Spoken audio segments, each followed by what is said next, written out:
the Lost City Egyptian exhibit few centuries ahead of us of Ronald Reagan in order to perform Museum. the task.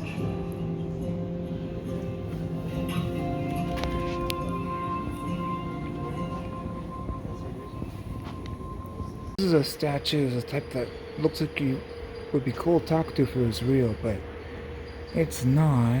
It's really unique.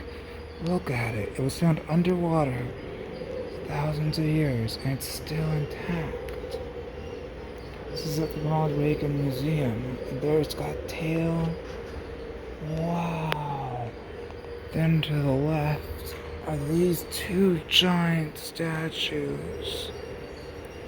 They're from the ancient city Tonius Heraclean. I'm probably butchering that name right now. Wow. This is a griffin bowl. I think it was a bowl.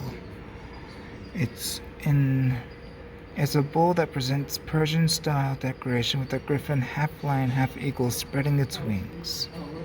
They knew how to party in 380 BC, and they liked shiny stuff then. Wow, shiny, shiny, pretty, pretty. And it's thousands of years old, and it was underwater, and it's still intact. It's amazing. Truthfully, absolutely mind-blowing. These are 5 drachma coins. I love drachmas. I've never seen them in person before. It's amazing. The wealth of... How do you say that name? Thonus Heraclean? I think that's...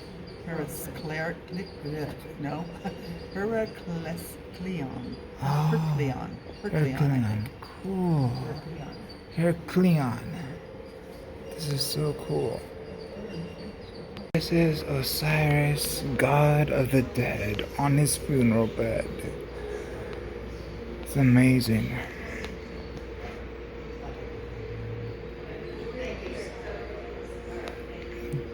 Osiris judged you by your heart. When you came into when you died, your heart was still intact, so he could judge you. That's the legend, anyways.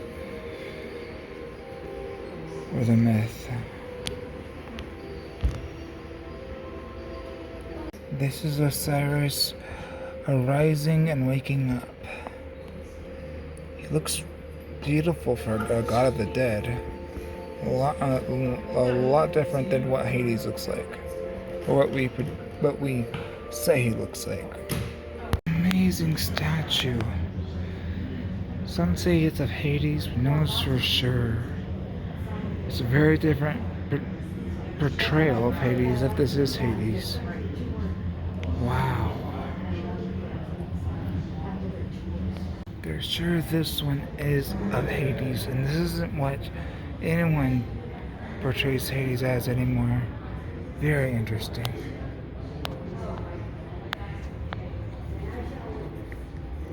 I wouldn't want this to come to life and attack me. This bull is so important, they claim that Osiris fused himself with this bull named Serapis. What a big bull. This is a statue of, they believe, Queen Isis from 280 BC, probably. It's very beautiful. Unfortunately, her feet and head are missing. The reason they believe it's the queen is because of the way the shawl is done, which is normal for a Queen Isis statue.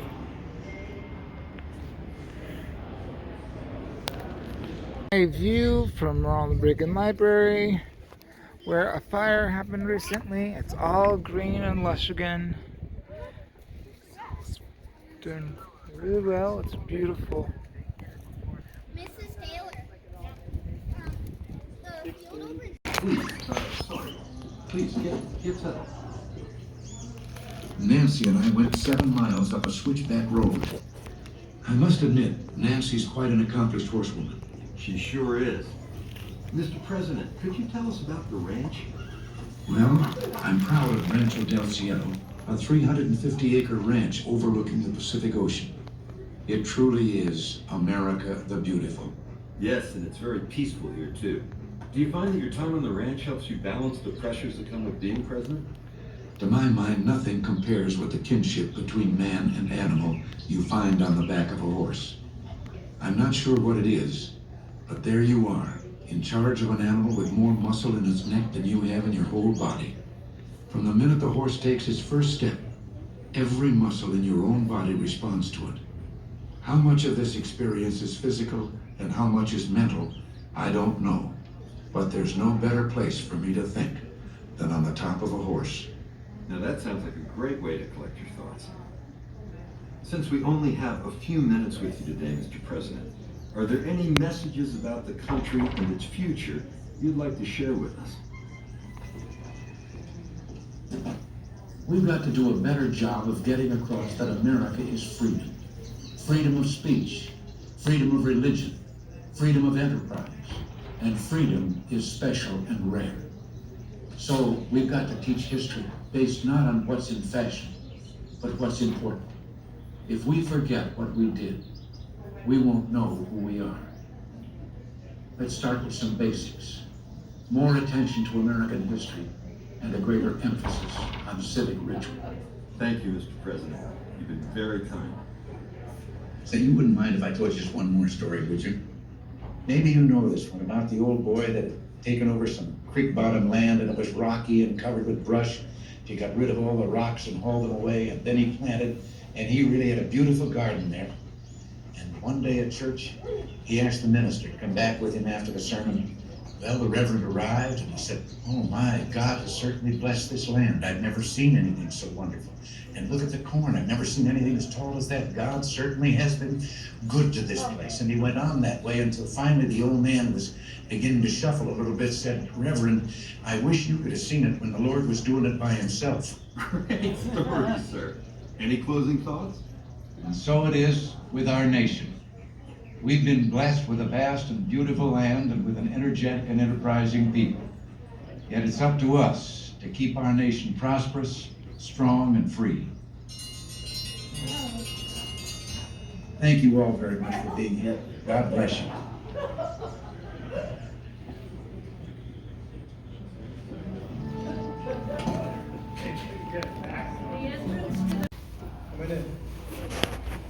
Come on in case anybody else comes in the door. Okay. The doorway. This is an exact replica of the Oval Office, just the way it looked in 1989 when President Reagan was leaving. All presidents can decorate the office the way they want. Most of them do change out things. They got warehouses full of furniture they can pick from. What you're looking at in here are mostly replicas, but we do have a lot of artifacts that he used. All those books over there on the shelf, the little bronze statues you see sitting all over, all the things on the desk except the paperwork, and the photos behind the desk are artifacts. But the biggest artifact we have in the room is the chair behind the desk. It's the same one he used in both terms as governor of California, in both terms as president, so he liked it. 16 years worth. Yeah. This is a formal office. Most presidents spend the bulk of their time working in it, but if they want to kick back and relax, they'll go through the door on the far side. On the other side of that is a little study area, and behind that a kitchen and dining area. When you go to the real Oval Office, you'll come through that door. On the other side of that is the main corridor of the West Wing. Outside the door behind me is where his personal secretary was. And if the president got up and walked outside the door you came in, and if he went to the right, he'd go to the Rose Garden. If he went to the left, he'd go to the residential area of the White House. Okay? Any questions? I thought the seal was always blue, not orange. Nope, not at all. You can be any color you want? That's it. Cool. And majesty of the United States of America, and carries with it forever the history of every presidential mission.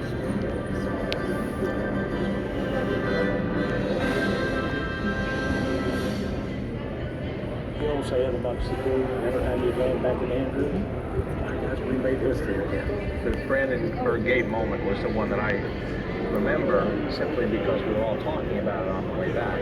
We realized he was trying to do something very important and historic, but he seemed on the wrong side of history. Gorbachev was never going to tear down the wall, so there was this sense of unreality about what we had just seen. It was a much smaller space than the White House or any other space in which you would find yourself confined to the president. And on any trip that lasted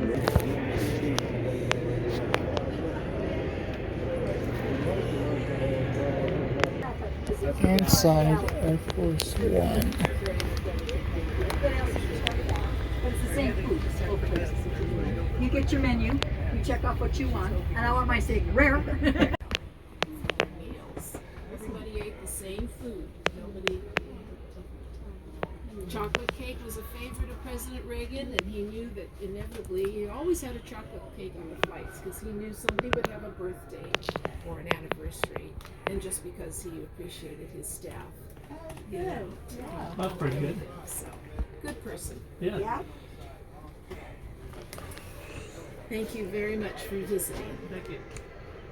That's a plastic chocolate I'm cake. sure it's plastic or wax. Okay. You know. It looks more like wax than plastic. It could be, yes. Yes. But it shows you, because he always had, if you heard meats, they always had the chocolate cake. Yep. And he loved chocolate. Besides his jelly bellies, he loved chocolate.